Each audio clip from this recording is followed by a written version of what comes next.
আসসালামু আলাইকুম। আশা করি আপনারা সবাই অনেক ভালো আছেন। আজকের এই ভিডিওতে আমরা ফাংশন নিয়ে আলোচনা করব।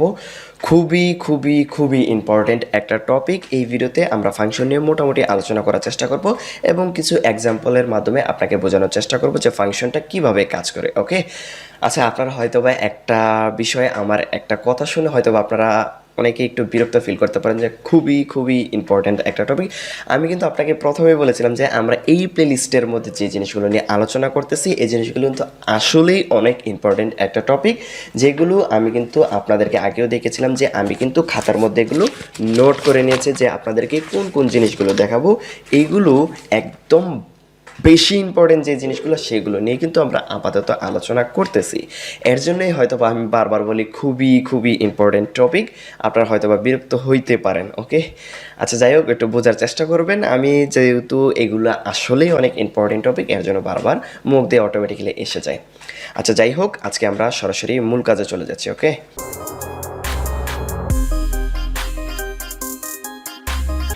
আমরা ফাংশন নিয়ে আলোচনা করব। আমরা নতুন এখানে আরেকটা ফাইল তৈরি করতেছি, CLA ক্লাস। এটা হবে কত 13.js।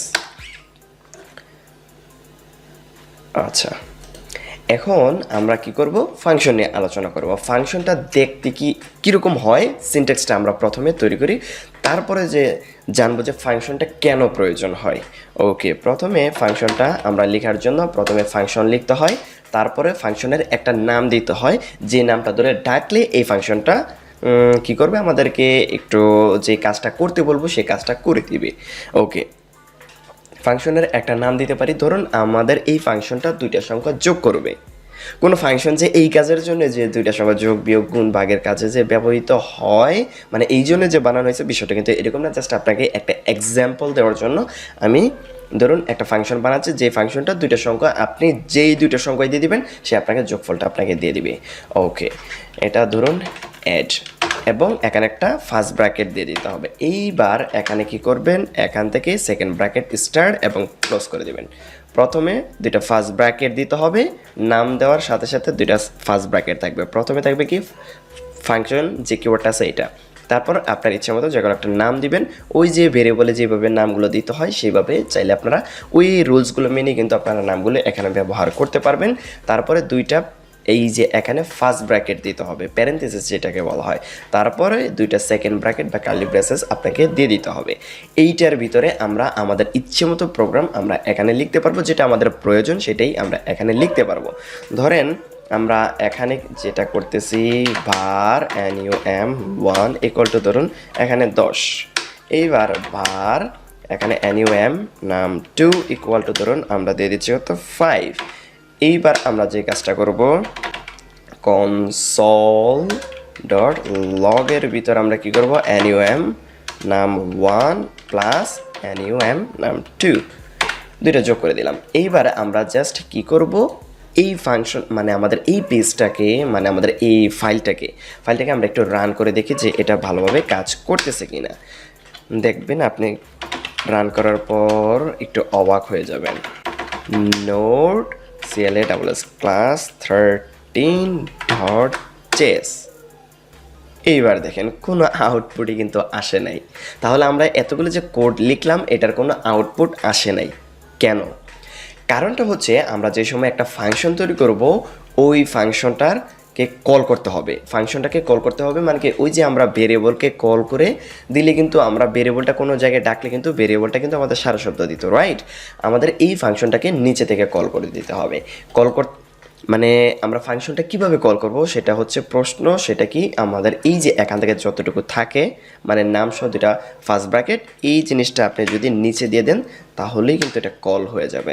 যেমন অ্যাড, তারপরে দুটো প্যারেন্থেসিস, মানে এই যে এখানে যতটুকু থাকবে একটা নাম দেওয়ার পর ফার্স্ট ব্র্যাকেট, এই জিনিসটা আপনি এখানে দিয়ে দিতে হবে। তাহলেই দেখবেন এইবার যদি আমরা ফাংশনটাকে রান করি তাহলে দেখবেন আউটপুট আপনারা দেখতে পারবেন।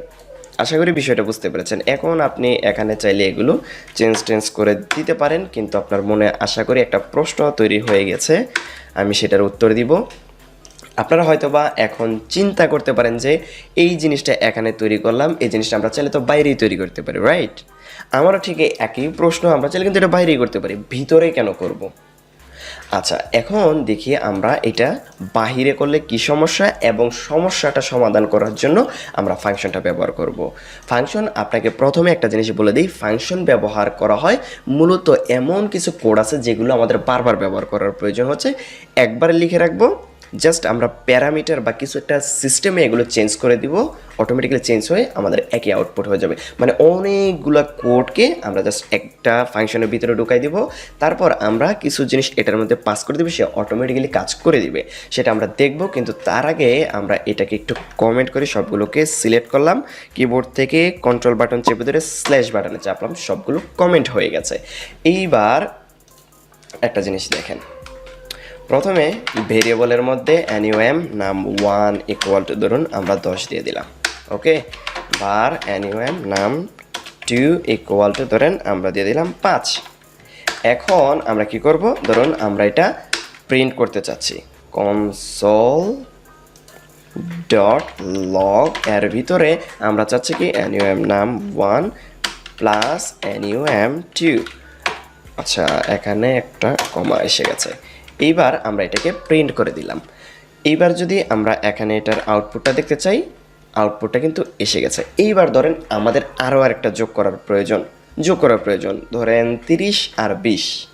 আমরা ছোটো ছোটো সংখ্যার মাধ্যমে বোঝার চেষ্টা করতেছি যে কীভাবে যোগটা হচ্ছে। বা দেখুন, আমরা যদি আরও একবার যোগ করার প্রয়োজন হয় তাহলে আমাদেরকে কী করতে হবে, আবার আমাদেরকে এটা লিখতে হবে নাম 3, ধরুন নাম 3 ইকুয়াল টু ধরুন আমরা দিয়ে দিলাম 30 এবং বার অ্যানিওএম 4 ইকুয়াল টু কী হবে, ধরুন আমরা দিয়েছি 40।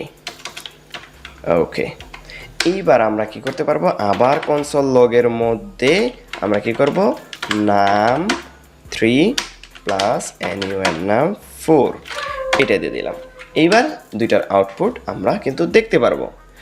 যদি আপনার আরও একবার প্রয়োজন হয় তাহলে কি করতে হবে, আপনাকে আরও একবার এই এতগুলো 3টা লাইন কোড কিন্তু আপনাকে লিখতে হবে। কিন্তু এই সিস্টেমটাকে আমরা চাইলে খুব সহজেই একটা এই ফাংশন তৈরির মাধ্যমে আমাদের আর বারবার লেখার প্রয়োজন হবে না। যদি আপনি চান এইভাবে 1000 বার কিন্তু আপনাকে, ধরেন 1000 এইরকম যোগ করতে চাচ্ছেন, তাহলে কিন্তু আপনাকে 1000 বার এই জিনিসটা তৈরি করতে হবে, রাইট? কিন্তু এতগুলো কোড আমাদের লেখার প্রয়োজন নেই। আমরা চাইলে কি করতে পারি, একটা ফাংশন তৈরি করতে পারি। কিন্তু এখন আপনাদের মনে প্রশ্ন আসতে পারে যে একটা ফাংশন তৈরি করলাম, ওকে ঠিক আছে, এই দুইটাকে আমরা আপাতত কমেন্ট করে দিই। ফাংশন তৈরি করলাম, ঠিক আছে, এই ফাংশনও কিন্তু আমাদের কি করতেছে, এই দুইটার সংখ্যায় কিন্তু যোগ করতেছে। আমাদের হয়তো বা আবার একটা ফাংশন তৈরি করতে হবে, কিন্তু এরকমটা করার কোনো প্রয়োজন নাই। কারণ এই যে আমরা ভিতরে যে দুইটা ভেরিয়েবল আমরা এখানে লিখে রেখেছি, এই দুইটা আমরা কি করব, ডাইনামিক্যালি বাইরে থেকে দেওয়ার চেষ্টা করব। সেটা কিভাবে, দেখুন আমরা এখান থেকে এটা মুছে ফেললাম। দেখুন আমাদের এখানে কি লাগবে, একটা নাম 1 এবং নাম 2 নামে দুইটা সংখ্যা পাঠালেই হবে। ওকে, আমরা এই দুইটা কি করব, এই যে আমরা নিচে থেকে যে কল করে দিচ্ছি এখানে আমরা দুইটা সংখ্যা পাঠাই দেব, ধরুন 10 আর হচ্ছে 20। এই দুইটার যোগফল আমরা করতে চাচ্ছি। ওকে, এই যে 10টা যেটা পাঠাই দিলাম এই ফাংশনের ভিতরে, এই 10 এখান থেকে রিসিভ করতে হবে, এখান থেকে পাঠাই দিচ্ছি, এই যে এই ফার্স্ট ব্র্যাকেট এইটার ভিতরে রিসিভ করতে হবে। আমরা ধরুন এখানে দিয়ে দিলাম অ্যানিওএম নাম 1, একটা কমা দিয়ে আবার বলে দেবো নাম 2। এবার এটা কিভাবে কাজ করতেছে আমি আপনাকে আরেকটু ভালোভাবে বুঝাই বলবো। আমি অবশ্যই কয়েকবার বুঝিয়ে দেব, আপনারা জাস্ট একটু দেখেন যে এবার কাজ করতেছে কিনা। দেখুন আমি এটাকে রান করে দিলাম, দেখুন এটার আউটপুট কিন্তু এখানে এসে গেছে।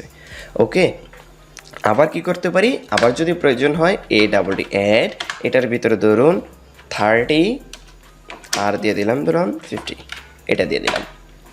এইবার আমরা আবার যদি এটাকে রান করি, দেখুন এইবারও কিন্তু এখানে আরও একটা আউটপুট এসে গেছে। এইবার আপনার যত প্রয়োজন ততবার জাস্ট অ্যাড লিখবেন, দুইটা নাম্বার পাঠিয়ে দেবেন, সে যোগ করে দেবে। আপনার যদি বিয়োগ করার প্রয়োজন হয় বিয়োগ করে দেবে।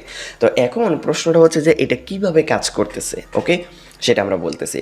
দেখুন এই যে 10 আমরা যে ফাংশনের মধ্যে পাঠাই দিলাম, এইটা কি হবে, এই 10 এই যে নাম 1 এর মধ্যে চলে আসবে। এখানে আমরা যে নাম 1 দিছি, আপনাকে যে নাম 1-ই দিতে হবে বিষয়টা এরকম না। আপনারা অবশ্যই আপনার ইচ্ছা মতো নাম দিতে পারবেন। ওই যে ভেরিয়েবলে যেভাবে নামগুলো আমরা রুলসটা দেখেছিলাম যে ভেরিয়েবলের নামগুলো কীভাবে রুলসগুলো যে রুলসগুলো ফলো করে ভেরিয়েবলের নামগুলো তৈরি করতে হয় সেই রুলসগুলো ফলো করে আপনারা কী করবেন, এখানে একটা মানে আপনার যে কটা প্যারামিটার দরকার এইগুলো বলা হয় প্যারামিটার। দেখুন আমরা এখান থেকে যে 10টা পাঠাই দিলাম, এখানে নাম 1 হিসেবে রিসিভ করতেছি। আপনি চাইলে এ দিয়ে দিতে পারেন, এখানে ধরুন বি দিয়ে দিতে পারেন।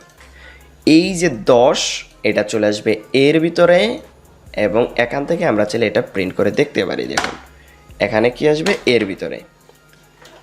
আপনি চাইলে এগুলোকে আমরা আপাতত কমেন্ট করে দিতে পারি, আমরা এটা দেখতে পারি যে 10টা এর ভিতরে আসছে কিনা। এই যে 10 এটা আমরা পাঠাই দিলাম, এই যে এটার ভিতরে, এর ভিতরে চলে যাবে।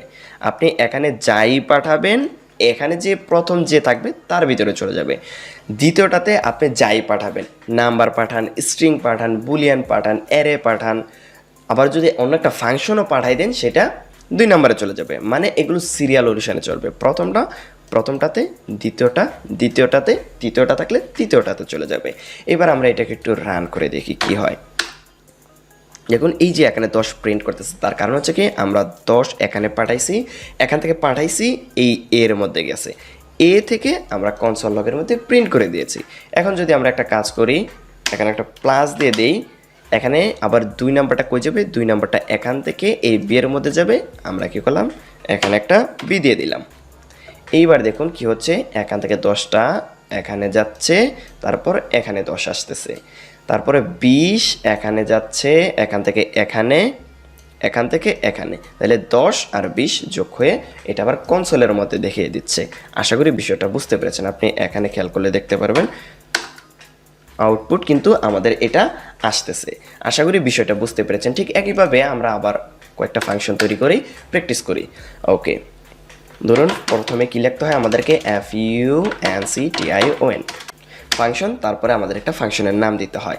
ধরুন mul মানে হচ্ছে আমরা মাল্টিপ্লাই করতে চাচ্ছি।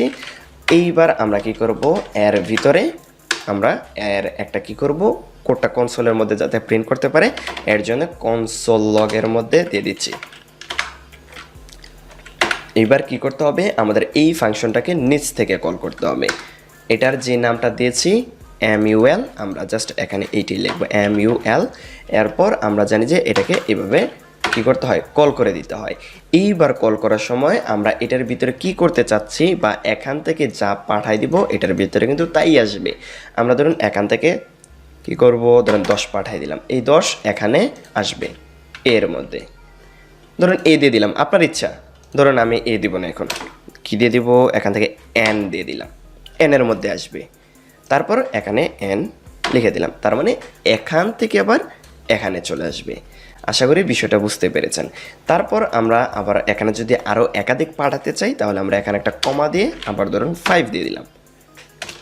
এইবার এই 5টা আবার এখানে চলে আসবে, এই যে প্রথমে এখানে আসবে, তার মানে আমরা এখানে একটা কমা দিয়ে এখানে দিয়ে দিলাম ধরেন এম, তাহলে আমাদের এই 5টা এই এম এর মধ্যে চলে আসবে। এইবার আমরা এখান থেকে ধরুন যা ইচ্ছা তাই করতে পারি। এবার ধরুন এন আর এম দুইটা গুণ করে দেব। ওকে, তাহলে কিন্তু আমাদের একটা ফাংশন তৈরি হয়ে গেল। আমরা আপাতত এটাকে কমেন্ট করে দেই। আমরা জানি যে কল না করলে কিন্তু এটার কোনো আউটপুট আমরা দেখতে পারবো না। ওকে, তাহলে আমরা এটাকে আরেকবার একটু রান করে দেখি কি হয়। দেখুন এই দুইটার গুণফল কিন্তু আমরা এখানে দেখতে পারতেছি। আশা করি আপনারা বিষয়টা বুঝতে পেরেছেন। এখন আমরা এই জিনিসগুলো দেখলাম, আপনারা আশা করি বিষয়টা বুঝতে পেরেছেন যে আমরা এখান থেকে যদি কোনো জিনিস পাঠাই এখানে কিভাবে আসতেছে, এখান থেকে এখানে আমরা চাইলে যে কোনো কিছুই করতে পারি। ওকে, এখন আশা করি আপনারা বিষয়টা বুঝতে পেরেছেন, এবং এটার পরের ভিডিওতে আমি আরেকটু ভালোভাবে আরও কয়েকটা জিনিস সহ আপনাকে বোঝানোর চেষ্টা করব যে ফাংশনটা কেন গুরুত্বপূর্ণ। এই যে দেখুন আমরা একবার এটার ভিতরে তো জাস্ট আপাতত গুণের একটা ছোট্ট একটা আমরা ফাংশন তৈরি করলাম, কিন্তু আমরা যে সময় প্র্যাকটিক্যালি কাজগুলো করব তখন এই ফাংশনের ভিতরে অনেকগুলো কোড লিখে রাখবো। জাস্ট আমরা এই প্যারামিটার, এই যে এগুলোকে বলা হয় আমরা যে প্যারামিটার পাঠাচ্ছি, এই যে এখান থেকে কিছু জিনিস ছোটো ছোটো কিছু জিনিস পাঠাই দিব, সেগুলো সে প্রিন্ট করে ফেলবে। যেমন আমি আপনাকে এখন আপাতত একটা কাজ চাইলে দেখাতে পারি। আচ্ছা, আমরা সেই বিষয়গুলো নিয়ে পরের ভিডিওতে আলোচনা করব। আপাতত কিভাবে প্যারামিটারটা যাচ্ছে, কিভাবে কি কাজটা হচ্ছে, এরকম দিয়ে আপনি কিছু সংখ্যা পাঠানোর পর এগুলো একটু ক্যালকুলেশন করার পর কনসোলে প্রিন্ট করেন। এতটুকু কাজ আপনারা প্র্যাকটিস করতে থাকুন এবং পরের ভিডিওতে আমি আপনাদেরকে আরও কিছু এক্সাম্পল দিয়ে আপনাকে বোঝানোর চেষ্টা করব। তো দেখা হচ্ছে পরবর্তী ভিডিওতে। ধন্যবাদ সবাইকে।